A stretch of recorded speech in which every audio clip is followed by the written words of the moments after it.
Hey everybody, it's the Walker. So what are we doing today? Well, I think today we're going to do solar compatibility testing for USB chargers to see how compatible they are with solar panels. Lots of people within their preps and for their extended hiking or outing adventures love the idea of USB powered things which get power from solar. I mean, it's really a wonderful thing if you think about it. You can power your headlamps, your camera, smart devices. We can do that. But sometimes you want the ability to save that energy for later uses. And there's a couple ways to do that. You could either put the energy into a power bank, one of those Anchor power banks or something like that, which tends to be the most reliable, or you could dump it into batteries, which tends to be the most convenient. For example, if I charge these any loops, later on, if I need them for my camera, I can just put them right in. If I charge this lithium-ion battery, later on, if I need it for this headlamp, I can instantly dump it right in. And the obvious solution for this is USB-powered chargers. But there's a problem. There always seems to be a problem, doesn't there? The problem here is that not all solar panels can work with all USB chargers. And the reason being is that solar power is not a stable, flat source of power. There's dips throughout the day as clouds move, the sun changes. You can have clouds can just move in and then move out. The power goes way down and then it goes back up. This dip in power among some USB chargers can cause something called a charge error. What will happen is the charger will essentially crash and then it will stop charging. So let's say it's kind of like a figure-4 trap. You set the trap, with the rock, everything, the whole setup, you set it, you leave it, you work your camp, you do whatever, and that trap is working for you. Same thing with solar. You set up solar in camp, it's running, you go out and do your stuff, solar's working for you. But if that trap triggers and there's nothing there, or if your solar power, if there's a charge error, there's nothing there, now it's hurting you. You think it's working for you, but it's not. And you come back and you've got nothing. So we're going to test some solar chargers, to see how they work with this size. This is a 14-watt high efficiency panel. The reason I chose this is the size that can easily be thrown into a backpack. Let's see how compatible they are. There's also another form of charge error in which the voltage, actually the amps will drop. Remember, amps times volts equals watts. Amps, though, are more important than volts, believe it or not. The reason is very often you only have 1 amp to work with and you've got 5 volts to work with. So you lose 1 amp, you've got nothing. You lose 1 volt, you're still okay. So if your amps, let's say you have clouds pass over, the charge then drops to a 1/2 amp, you're still at 5 volts, but guess what? A 3-hour charge job now has become a 6-hour charge job. And the time to hit it, you may only have a 3-4 hour window in which to get that charge done for your devices. So you want it charging at the fastest possible speed. If I can get 5 watts of charge going, I call it a win. And if I can keep that going, that for me is excellent speed, because I can easily fill up a battery like this in an afternoon. Bam, done. And this has got the power of 3 or 4 AA's. This could run me for a week or more, So if I can get that, you got to strike while the iron is hot. Clear sunny skies aren't every day. So we're going to break this down into 2 basic categories. The most important is stability. Will the charger work during dips of power? What we're going to do, we're going to use this hat as an obstruction, pull the hat away, try to induce a charge error. We'll put the device in this box so it doesn't cook outside of the sun, have the panel like this, and that's how we're going to do the testing. All these devices have actually been thoroughly tested by me before, So I also give you a little more commentary as for the results. So we want fast charge and we want stability. But if it fails stability, it fails the test. We want it, you know, it has to work. So let's set everything up and we'll see which of these USB powered chargers are actually solar compatible. And here's how we're going to do the testing. The USB chargers are in here.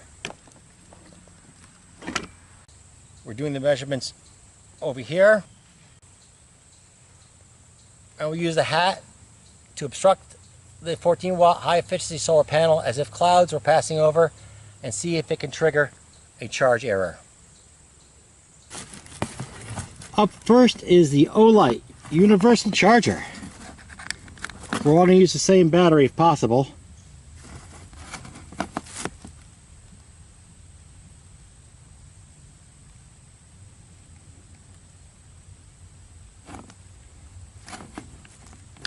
The speed is okay for, it's rated for roughly 3/4 of an amp.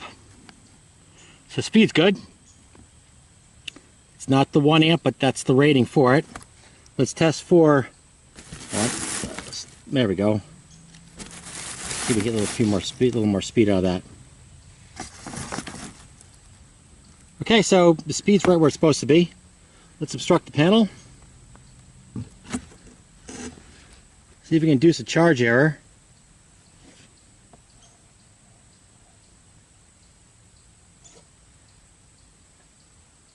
Spools right up. Excellent. Excellent. Let's try again.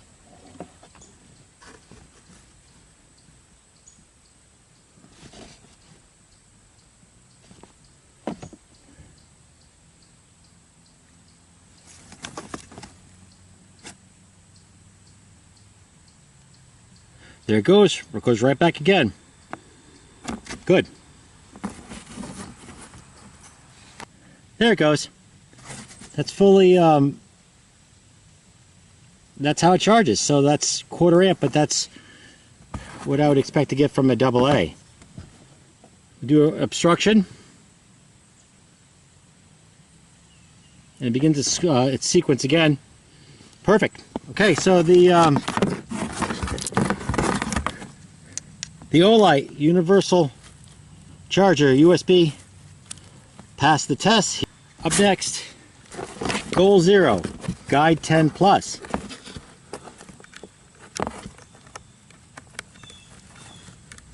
There we are. So how are we doing? We're 4.83 volts by 0.86 amps. That's good. That's good. The instruction says for USB something like 6 hours. So ultimately I think it's slower than a lithium ion, but it's rolling. Let's test it out for a charge error.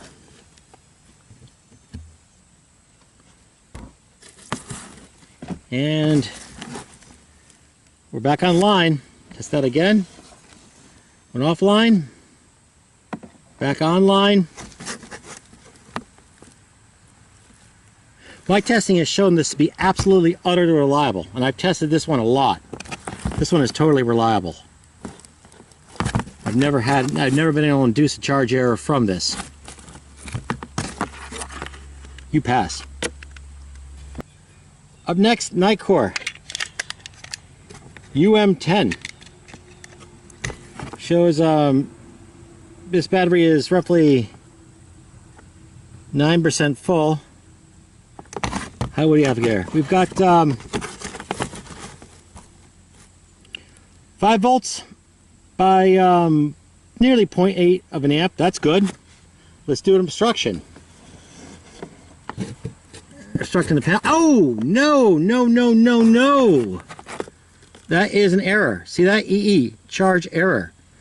The only way to correct that charge error with many panels would be to unplug, then plug back in. Problem with that, could you really babysit this thing? You know, that's basically what you have to do. Look how easy that was, that charge error triggered. Watch this. She's done. She's done. Nitecore UM10, fail. Next, the VC2 Plus. It is USB, though it does have kind of a proprietary cable, but it's still USB powered. We'll let it get its bearings first. Okay, this is showing that it's empty as a power bank function. There we are. Now we got some passing clouds overhead. It's charging. And it's charging way low. But this is good because we just have a cloud overhead right now. So that's kind of like a really good sign for this charger. That it's able to maintain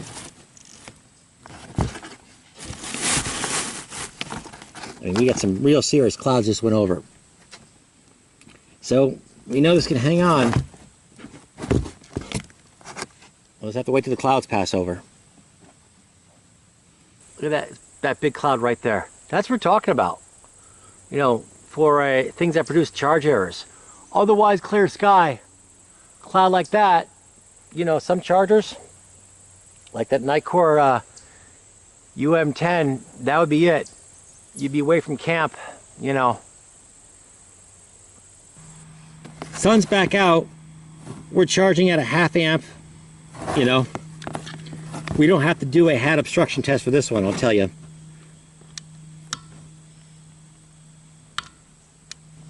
Now I can set it for 1 amp like that, but I don't think there's enough power. It's going to default back to 1/2 amp. In really good bright sun, this could stay at 1 amp. But right now we're getting a 1/2 amp charge. And a good one at that. And this particular one here, we have another advantage here. We can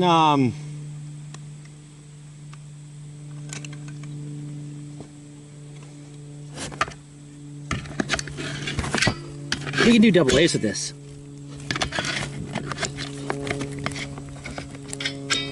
Now we have 2 double A's here. It charges them slow, in my experience, but it is charging them. 2 AA batteries. Slow charge, but it's happening. This passes reliability testing, although it's not the fastest available. Lithium ions back in, clearly shows 1/2 amp. I'm going to put it to 1 amp, but it's about, it can't hold it. We'll do a total hat obstruction test anyways.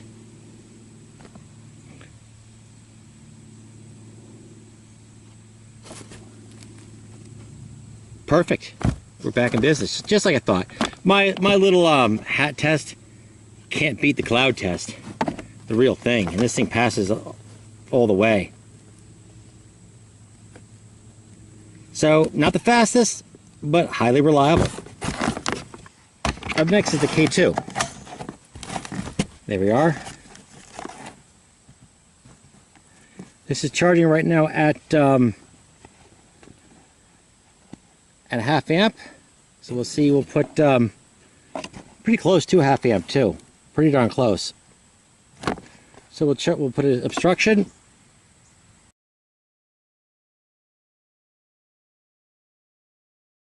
And oh, I think we just triggered a charge error. Ooh, you know what that means? That means you, my friend, have failed. This is all about reliability under solar conditions. So you failed. That's a shame too, it can do double A's. Xtar MC Plus Ant. It's showing 1/2 amp. We'll see what we get when we put the battery in. Goes right to 1 amp. Look at that. Look at that. That's good. That's you can see this here. We're at 4.66 volts by 0.95 amps. Where does that get us for? So move the panel up a little bit. So where does that get us for our power? Wow, look at that. 4.49 watts. That's pretty good. That's pretty darn good.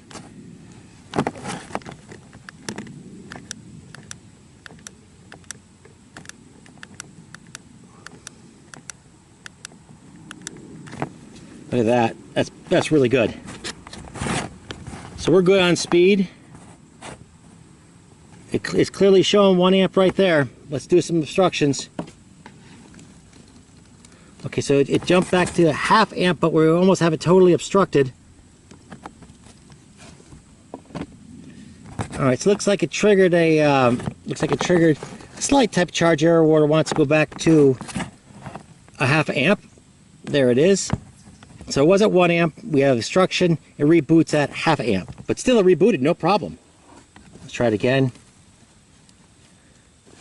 See if we can totally, if it got totally clouded over. All right, so it looks like you're kind of stuck on a 1/2 amp. The only way to get rid of that problem would be to reset it like that. We're back to our super fast charge. Let's obstruct it again. All right, so it defaults back to oh wait, whoo! It's like somebody came right back to 1 amp that time. Good for you. Good for you, and you're going quick too. Look at that. Going quick. All right, let's try another obstruction. And this time it defaults to 1/2 amp. So what I'm seeing is very reliable charger. I've never been able to trigger charge error. Will occasionally default to 1/2 amp if a bunch of clouds go over. Here is the MC1 Plus, not the Ant version, but the Plus version. This is the simplest charger they have.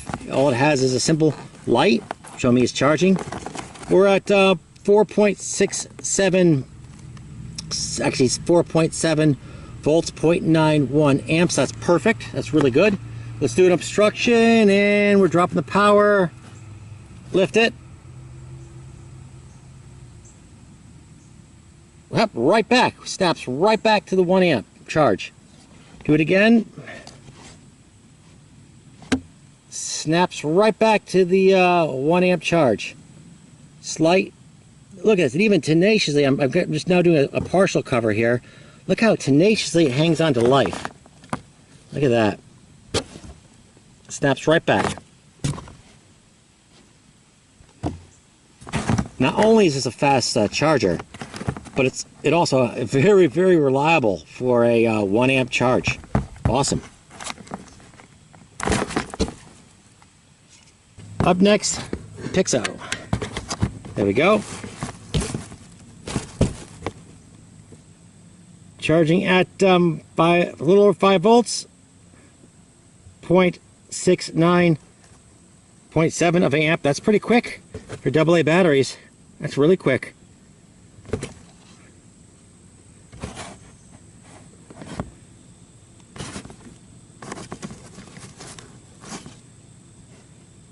So offer up an obstruction.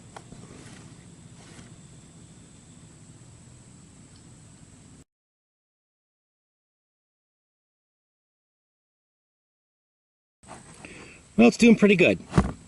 But I do remember in the past I've had charge errors with this before. But with two NIMH any loop batteries, it seems to be doing a wonderful job right now. Can't deny what I'm seeing.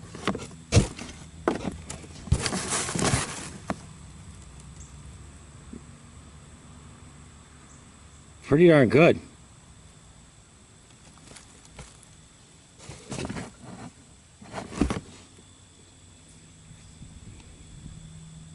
Up next, the Nitecore F1. There we are. Okay, it's charging at around 5.6 volts by about a little over 1/2 amp. This is actually a 1 amp charger, but it has a tendency to want to charge at 1/2 amp if things aren't exactly perfect for it. Let's do an obstruction. It's tenaciously hanging on for life. Oh, look at that, it's all the way down to a, wow, it is just hanging on. Lift it up.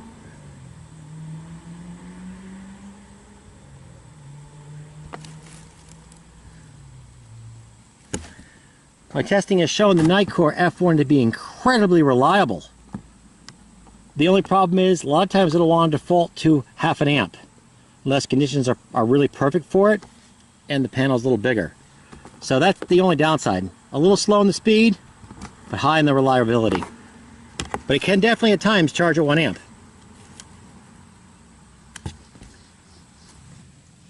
The Nitecore F2.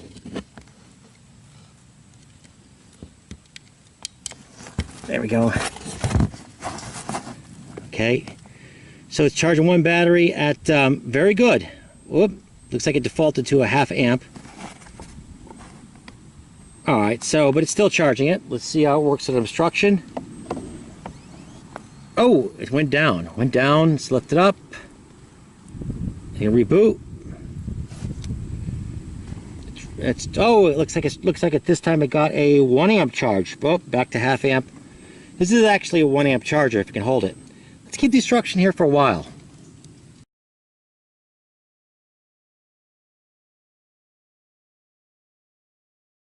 Oh, look at that. We have a charge error.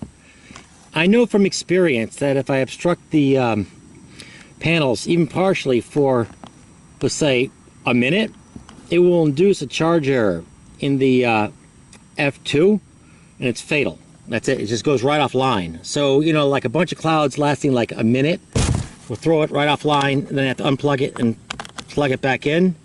So, although it might be charging fast, then defaulted to 0.5 amp again, its fatal charge error makes the F2 not solar compatible. We posted up all the results. Your mileage may vary based on panels, based on local conditions. I chose around 3 o'clock in the afternoon, and the reason being is I didn't want to get the prime sun. We're looking for solar reliability. You know, so I wanted, and there's also some clouds flying around. So, you know, talking early autumn, 3 o'clock type sun. But that was intentional on my part for the test. Now, here's what I found in my general conclusion. Best for lithium ion, this Xtar MC1 Plus. Why? Look at it. It just has one light. The light's red when charging, green when it's charged. That's it. There's no features. It's very, very simple. You know, and that's what I tend to find when it comes to solar. You want simple. You want the least amount of features possible. It's not even telling me percentage full or anything. It's just, that's it, you know.